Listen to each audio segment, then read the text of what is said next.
அனைவருக்கும் வணக்கம். இதில் கனசதுரத்தோடு தொடர்புடைய கணக்கீட்டு முறைகளை பற்றி நம்ம பார்க்கலாம்.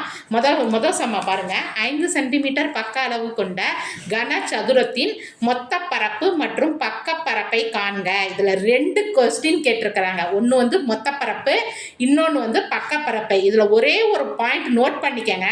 நான் ரெட்டிங்கால கூட உங்களுக்கு நான் சொல்லியிருக்கிறேன். பக்க பரப்புனாலும் வலைபரப்புனாலும் எப்போதும் ஒன்று தான். அதை முதல்ல நீங்கள் மனசில் தெரிஞ்சுக்கங்க. அதற்கு தகுந்த மாரி ஃபார்முலாஸை எழுதிக்கங்க. மறுபடியும் சொல்கிறேன், பக்கப்பரப்புனாலும் வலைபரப்புனாலும் ஒன்று தான். இப்போ ஃபஸ்ட்டு எடுத்தோன்னா முதல்ல என்ன கேட்டிருக்கிறாங்க? 5 சென்டிமீட்டர் பக்க அளவு கொண்ட கனசதுரத்தின் மொத்த பரப்பு. அப்போ கீழே எடுத்து ஃபார்முலாவை எழுதிக்கங்க. கனசதுரத்தின் மொத்த பரப்பு ஈக்குவல் டு 6a² அப்படின்னு சொல்லிட்டு தான் இதற்கான ஃபார்முலாவாக இருக்குது. சரி, அடுத்த லைன் எடுத்து எழுதுங்க. அப்போ கனசதுரத்தினுடைய பக்கமாக எதை கொடுத்துருக்குறாங்க? சம்மில் 5 சென்டிமீட்டர் பக்க அளவு. அப்போ ஏ ஈக்குவல் டு இங்கே என்னது? 5 சென்டிமீட்டர். அடுத்து பார்த்தீங்கன்னா மொத்த பரப்பு. அப்போ இதற்கான ஃபார்முலா என்ன சொல்லியிருக்கிறேன்? 6a². அப்போ 6 × 5². 5 × 5 ஈக்குவல் டு எத்தனை?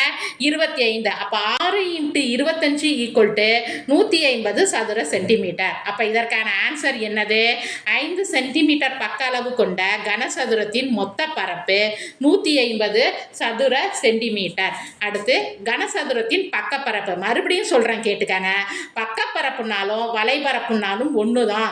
இந்த விஷயத்தை மனசுல வச்சுக்கோங்க. இதற்கான ஃபார்முலா பாருங்க. 4a². ஏங்கிறது இதில் என்ன? 5. அப்போ 4 × 5². அப்போ 4 × 5 × 5 எத்தனை? 4 × 25. அப்போ அதற்கான ஆன்சர் என்னது? 100 சதுர சென்டிமீட்டர். அடுத்து பாருங்க, 10 சென்டிமீட்டர் பக்க அளவுள்ள கனசதுரத்தின் கன அளவை காண்க. இங்கேயும் ஒரு இது சொல்லியிருக்கிறாங்க பாருங்க. கன அளவுனாலும் கொள்ளளவுனாலும் ஒன்று தான். இதை நல்லா ஞாபகம் வச்சுக்கோங்க. கன அளவுனாலும் கொள்ளளவுனாலும் ஒன்று தான். அப்போ கனசதுரத்தின் கொள்ளளவு ஈக்குவல் டு a³ கன அலகுகள். அப்போ பக்க அளவுங்கிறது என்ன? பக்க அளவுனா என்னது? ஏ. அப்போ ஏங்கிறது இங்கே என்ன கொடுத்துருக்குறாங்க? 10 சென்டிமீட்டர் பக்க அளவுள்ள. அப்போ ஏங்கிறது இங்கே வந்து என்னது? 10 சென்டிமீட்டர். அதற்கான ஃபார்முலா என்னது? a³.